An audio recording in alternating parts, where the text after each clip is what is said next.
Hello mga pamangkim, Tita Kim here and welcome to my podcast. Welcome po sa pinakaunang storya dito sa ating podcast and I hope that you enjoy listening. So here it goes. Hi Tita Kim, matagal niyo na po akong follower. At simula pa lang ng programa ninyo, nakasubaybay na ako sa inyo. From Dear Tita Kim, Secret Confessions at hanggang ngayon, inaabangan ko pa rin ang mga videos and post mo. Akala ko noon hanggang tagahanga mo lang ako, hanggang taganood lang ng mga videos, tagasabi ng ang tanga naman ito sa mga pinapayuhan mong callers at senders ng letters. And I didn't expect na ako rin pala makakapagbahagi ng sariling kwento sa iyo. Tita Kim, alam niyo po ba ang pakiramdam ng na-fall out of love? Yung kahit sobrang mahal mo ang isang tao, darating ka rin pala talaga sa puntong kapag napagod ka, sa paulit-ulit na pagpaparamdam sa'yo na hindi ka na mahalaga at balewala ka. Isang araw pala ay magigising ka na lang na wala ka nang maramdaman sa kanya. Iyong kung dati ay isang blessing para sa iyo ang magising sa umaga na kasama siya, ngayon wala ka ng kahit na anong maramdaman pa.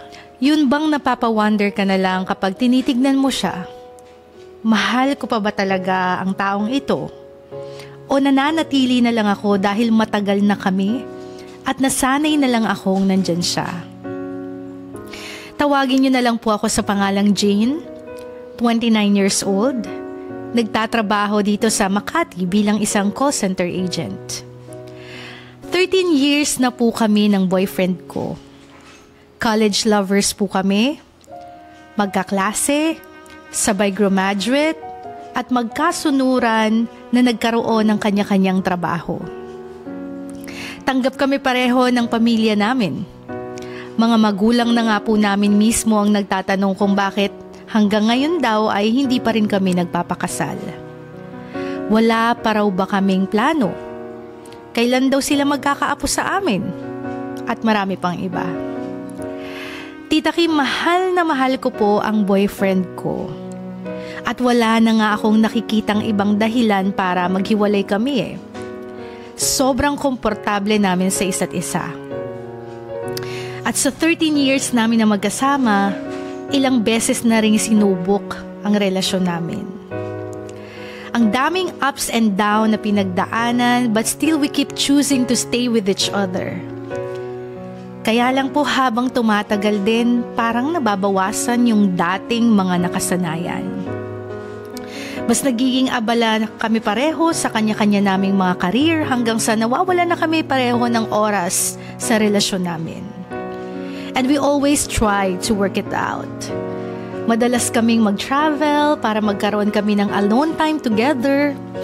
Binabalikan namin yung mga memories kung paano kami nagsimula at kung bakit hanggang ngayon ay magkasama pa rin kami.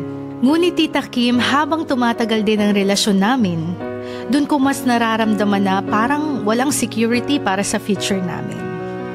Yes, we have savings. Wala pong problema sa financial dahil parehas naman kaming nagtatrabaho at nakakapag-ipon. Pero sa loob po ng 13 years na iyon ay wala pong sign na kahit na ano. Walang sign ng future settlement, rings, proposal, especially marriage. Ready na po kasi ako eh. Ready na akong maging isang misis niya. Ready na ako na maging ina ng mga magiging anak niya. At ready na akong harapin ang next level ng relasyon namin. Pero siya po mismo, hindi ko po nakikitaan ang sign na ako ang gusto niyang makasama habang buhay. At ang maging ina ng mga magiging anak niya. Ilang beses na rin po akong nagparinig at nagpasaring. Minsan nga tinadaan ko na lang sa joke eh. Parang ang palagi niyang sinasabi, "Mahal, darating din tayo dyan. Hindi na natin kailangan magmadali." Kapag ganoon po kasi ang sinasabi niya, Tita Kim, sumasama na lang bigla ang loob ko. Hindi na lang ako umiimik. Kasi kapag magsasalita pa ako, baka pagtalunan lang namin eh. Isa pa, Ayoko po yung feeling na parang ako lang ang may gusto na ikasal kami. Ako lang ang nagpupush. Parang ang dating pinipilit ko siya. Ayoko rin naman po na magpakasal kami na napilitan lang siya. Kasi mas masakit po yun sa part ko. Kaya ang mga bagay na ganoon ay napupunta palagi sa pagtatalo at paulit-ulit na pag-aaway. Oo, alam ko pong hindi namin kailangang magmadali. Pero nasa edad na rin po kasi kami para magsettle. Lalo na ako, babae ako. Sana naisip niya na kapag nagka-age ako or nagka-edad ako, mahihirapan na kaming magkaroon ng anak in the future. Dahil kung responsibility lang, alam kong wala na rin naman po siyang ibang dapat na unahin dahil parehas naman po kaming bunso at wala na kaming pinapaaral at may kanya-kanya ng pamilya ang mga kapatid namin. Minsan pa naiisip ko, baka talagang hindi pa siya handa. Baka talagang wala pa sa settlement ang puso at isip niya. Ramdam ko po kasi na kung kailan tumatagal kami, dun parang mas nawawala rin ang focus niya sa mga plano na meron kami noon. At ang sakit lang sa part ko, Tita Kim, ang sakit na yung mga pangarap namin noon na unti-unti naming tinutupad ay unti-unti na ring naglalaho ngayon. May mga araw na pag tinitignan ko siya, para bang hindi na siya yung dating tao na minamahal ko. Yung feeling na magkasama nga kami pero parang ang layo niya. Hindi ko siya maramdaman. Minsan pa iniisip ko baka nagtatampo lang ako. Baka for a moment lang ang nararamdaman kong ganun. Pero hindi Alam ko kasi sa sarili ko na unti-unti na rin akong nauubos at nawawalan ng gana at pag-asa kung kami pa ba sa sinumpaan namin noon na hanggang dulo. So one morning habang nakaupo ako sa terrace ng kwarto ko, lumapit siya sa akin habang nakatulala ako sa kawalan. And then tinanong ko siya kung naniniwala ba siya sa cool off. Halatang nagulat ko siya sa tinanong ko. Pero sinagot naman niya ang katanungan. Ang sabi niya, hindi siya naniniwala. Better daw kung makikipag-break na lang kesa makipag-cool off kasi doon naman daw papunta yun.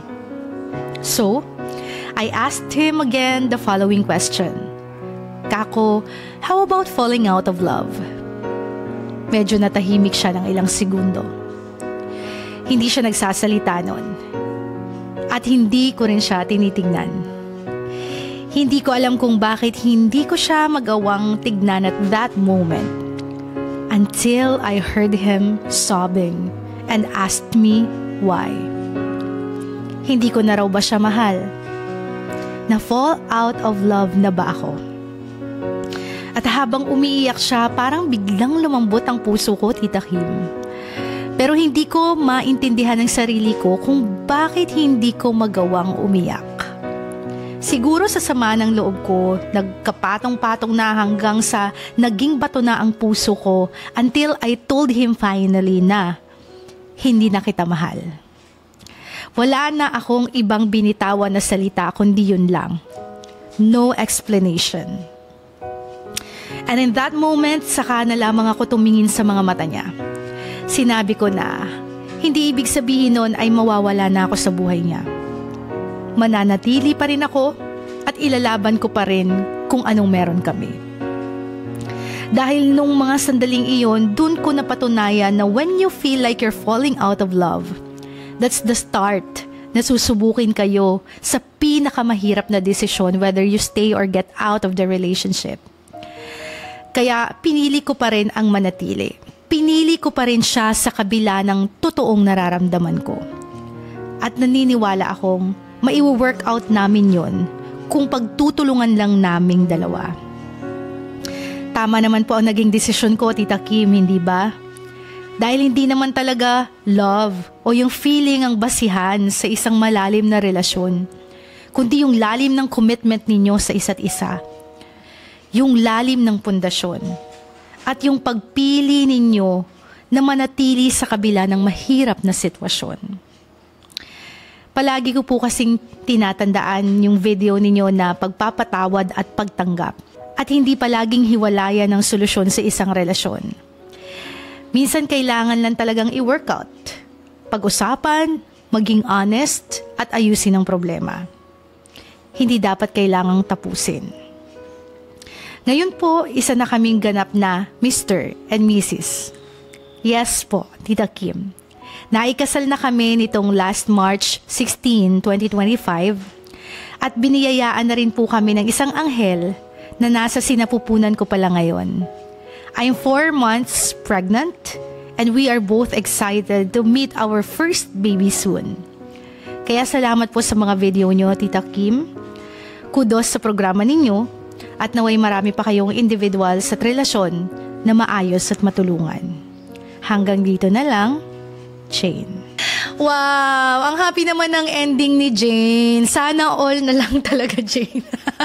Actually, kinakabahan ako habang binabasa ko yung letter mo kasi hindi ko alam yung magiging reaction ko kung ano bang mangyayari sa dulo. Will you leave that person because na-fall out of love ka sa kanya or will you stay kahit pa na-fall out of love ka? And I'm very, very happy dun sa dulo, sa mga sinabi mo. Masaya ako sa sinabi mo that you stayed despite of the fact na sinabi mo sa kanya na hindi mo na siya mahal. And that person also stayed despite that fact na sinabi mo harap-harapan sa kanya na hindi mo na nga siya mahal. Di ba ang hirap nun? Lahat ba ng relasyon na dumadaan sa ganung pagsubok, nananatili at nag-overcome? Not all. And most of them nag-fail, nasisira, nade-destroy. Kaya napakagandang reminder nito na ang pagmamahal is really a commitment. It's a big C. Love is not about feelings. Love is not about the challenges that you face. Love is not about pag nag-away kayo, maghihiwalay na kayo. Pag hindi kayo nagkaintindihan, maghihiwalay na kayo. Even if there is cheating, maghihiwalay na ba agad? It's not always hiwalayan. Kaya masaya ako dahil isa yun sa mga natutunan mo sa mga videos ko. Hindi laging hiwalayan ang sagot. Again, it's the big C, our commitment. Ano ba yung commitment natin sa taong to? At alam ninyo, ako naniniwala na 99.9% ng mga relasyon dumadating sa stage that you fall out of love. 'Di ba?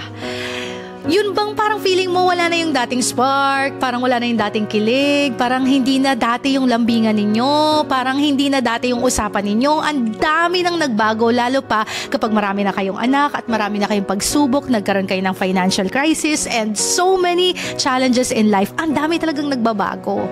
And I believe na napakaraming relasyon yung nagkakaroon talaga ng falling out of love, and for me that is normal. And I hope na when we go through that, maging same tayo ng response ni Jane, na ilalaban pa rin natin to, pipiliin pa rin natin to, kasi choice natin to, kasi gusto natin tong tao na to eh. And alam nyo, ang isang magandang gawin dyan is that you remind yourself of who is that person that you loved.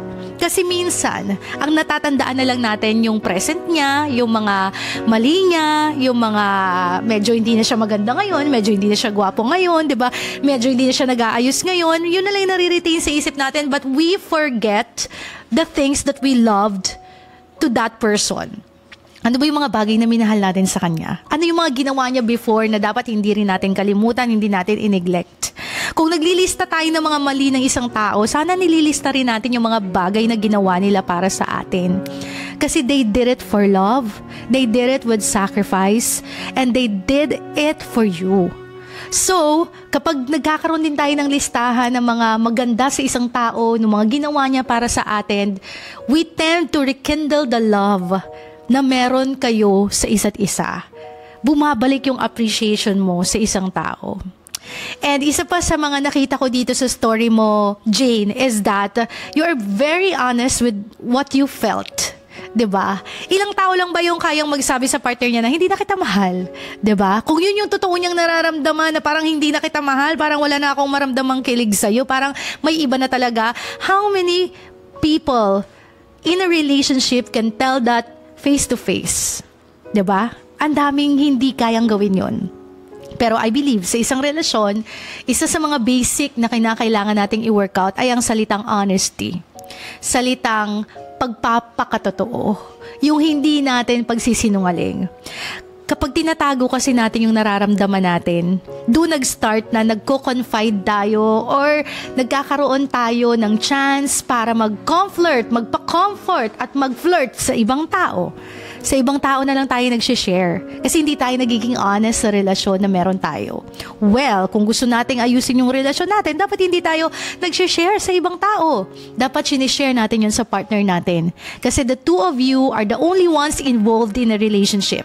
Hindi kailangan maging involved ng social media, hindi kinakailangan maging involved ng ibang tao, hindi kailangan maging involved ng biyanan, ng manugang o ng kung sino man. Ang kinakailangan maging involved ay kayong dalawa. So if you have to be honest, start by being honest to your husband or to your wife or to your partner. Kasi by being honest to them, masusolve ninyo yung problema na meron kayo. Huwag kayong mahihiya. Huwag kayong mahiyang magsabi na fall out of love na ako, eto na yung nararamdaman ko. Because a lot of times, hindi natin kinukommunicate ng maayos yung nararamdaman natin. Therefore, hindi alam ng partner natin na, ay, ganyan na pala yung nararamdaman mo.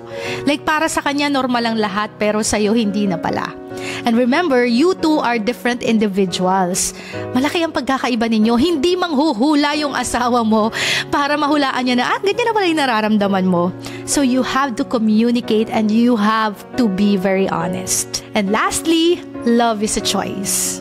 Nakita natin dito kung paano pinili ni Jay na manatili sa relasyon kahit na feeling niya hindi niya na mahal yung partner niya. And look at them right now. Kasal na sila at they are expecting a baby. So love is a choice. Kung mahal mo ang isang tao, wag mo lang siya mahalin at iparamdam ang pagmamahal na yon. Piliin mo siya, hindi lang sa mga oras na maayos at kailangan mo siya. Piliin mo siya kasi mahal mo siya at piliin mo siya kahit sa mga oras na hindi na siya kamahal-mahal. Love is a choice. So, thank you so much, everybody. Maraming salamat for listening to our dear Tita Kim. Ay, ang saya pala nito. Charis. So, sana susunod makasama pa rin namin kayo. I know you are listening, guys, and you are watching maybe on YouTube, on Facebook, or anywhere. So, sana sa mga susunod ay makasama pa rin namin kayo. Bye!